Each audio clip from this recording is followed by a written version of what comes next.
Okay friends, it's time to get started on replacing our rear brakes. Now of course you want to make sure that you raise and support the vehicle so your rear wheels are off the ground. After that, let's go ahead and get this hubcap out of the way. Just going to carefully get right behind it, pry it off. The next thing that we're going to do is remove all 5 of our lug nuts and then the wheel.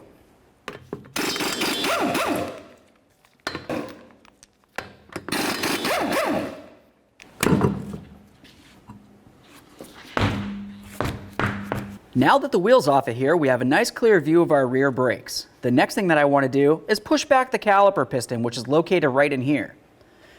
The easiest way to do that is with a pry bar. I'm going to carefully get in between the caliper and the rotor itself and then gently pry outward, and that's going to push in the piston. Otherwise, if you wanted to, you can go ahead and open up this bleeder screw right here before you do it. The only problem with that is it could potentially break off and then you need to buy yourself a caliper. I'm going to do this and I'm going to do it slowly. Now the next thing we're going to do is remove this caliper slider pin right here. Just go ahead and unturn that and then pull it right out.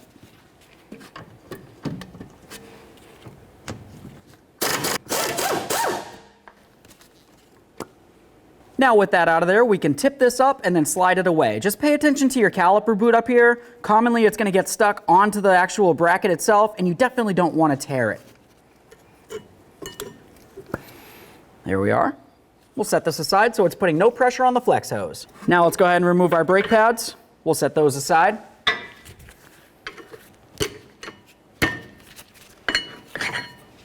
Now let's remove our 2 brake caliper mounting bolts.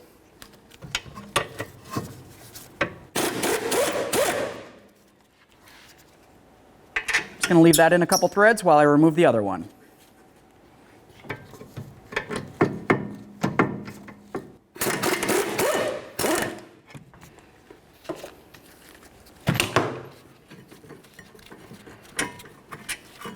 Remove the bracket, set it aside. Now at this point, we're going to come right over to the brake rotor and remove this rubber boot right here. Now we can grab onto the rotor and remove it.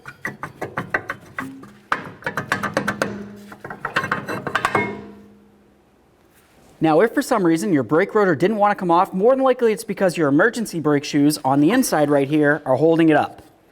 There's an adjustment point right down here, so if you just go through the inspection hole, you can access that adjustment point, de-adjust the shoes, and then remove the rotor. Now with the rotor off of there, let's have a quick look at those emergency brake shoes. Make sure that they're in good condition. If it seems as though they're worn or need to be replaced, now's the time to do it. The next thing we're going to do is clean up the mating surface of the wheel bearing where the rotor's going to ride. Okay, so now this is looking pretty good. Now the next thing we want to pay attention to is the backing plate. Essentially, any areas that could potentially hit up against the rotor, you're going to want to make sure you clean down. Okay, this looks great. Let's continue on with some copper never sees. Just be careful not to get it on your emergency brake shoes. I'm just going to apply a little bit of penetrant right to that adjuster screw. Now before we can go ahead and put on our brand new rotor, we of course want to clean down all 3 of our braking surfaces. Do the front side here.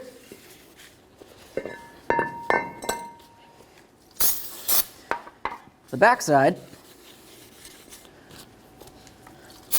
And of course where the emergency brake shoes themselves are going to ride.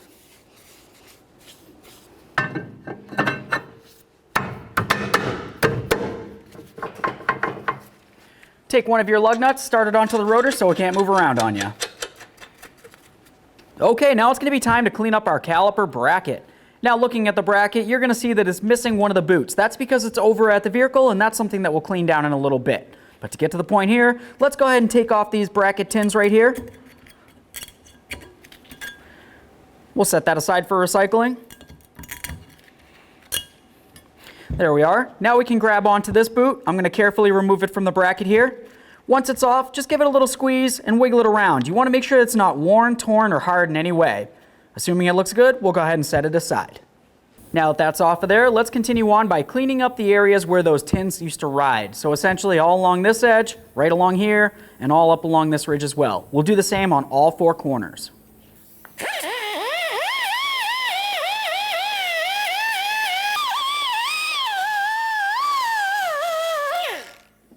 Okay, this side looks great. Let's do the same to the other side. Okay, all four corners look amazing on this. Now let's continue on to cleaning out the inside area right along here where the rotor rides. Now let's clean out the ports where the sliders are going to ride.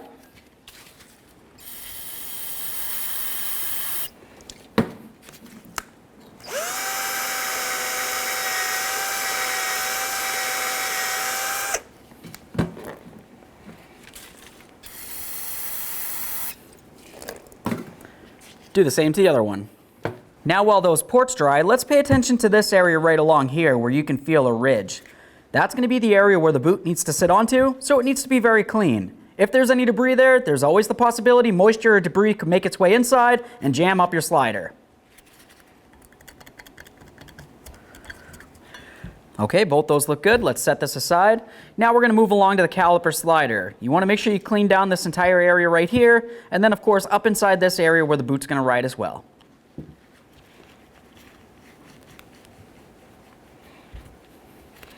Inspect this rubber area here. If it looks like it's swollen or damaged in any way, you need to go ahead and replace it. Now let's clean up our slider boot.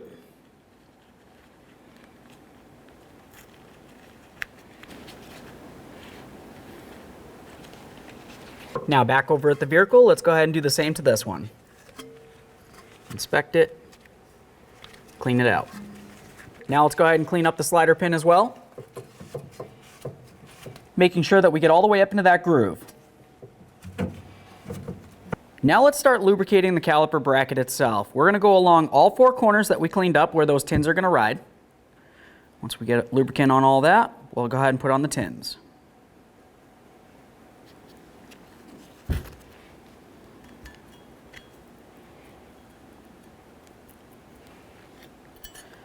For the tins, you just want to line them up and slide them down and on there.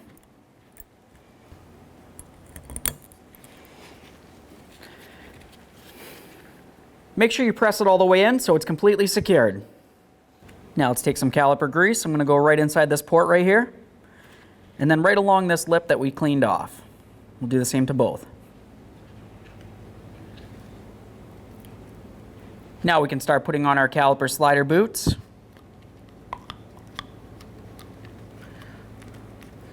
Make sure you work it all the way around, work in that grease. Now let's go ahead and clean up the threads on our mounting bolts. Now we can start putting our bracket on here. Start in both of your bolts with a little bit of red thread locker. We'll snug them up and then we'll torque them to manufacturer specifications.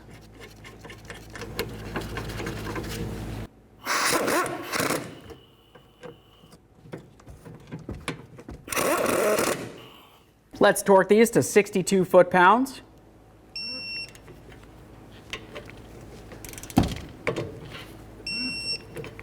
Now it's time to install the brake pads. You're going to notice that two of the pads in your box have the wear indicators on them. We want to, of course, match up the wear indicator so it's on the proper side. So, of course, when you have the wear indicator, it's going to be on the inside pad and it's going to be facing up. Slide that right in there. Just going to clean up this area inside the caliper. Now let's continue on by applying a little bit of caliper grease. We're going to go right along the metal aspect of the piston and then along both of these ears. This is going to help with vibration dampening and noise reduction. Let's also put a little bit of lube along this slider as well. Slide the slider into the boot there. Work the grease around a little bit. Make sure your pads are situated. Just carefully slide this over, making sure that we don't pinch this boot down here. Let's put some grease on our other slider here, making sure that we get up and into that ridge once again. Go ahead and slide this right in, being careful so it lines up with the boot. Okay. Now we'll bottom this out and then we'll torque it to 32 foot-pounds.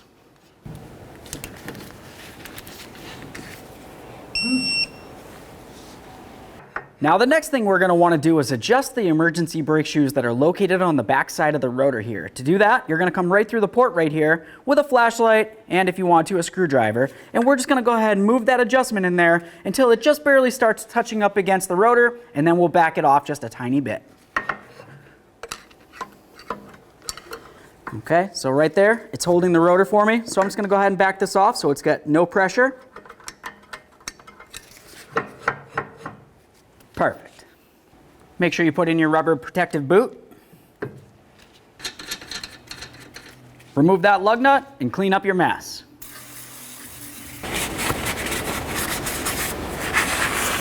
Okay. Let's go ahead and get the wheel on here, start all of our lug nuts, bottom them out, get the wheel back on the ground, and then we'll torque the lug nuts to 83 foot-pounds.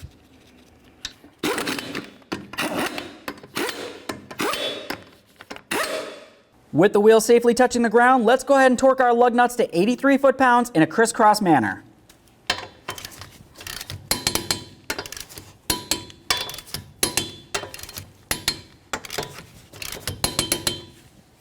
Torqued.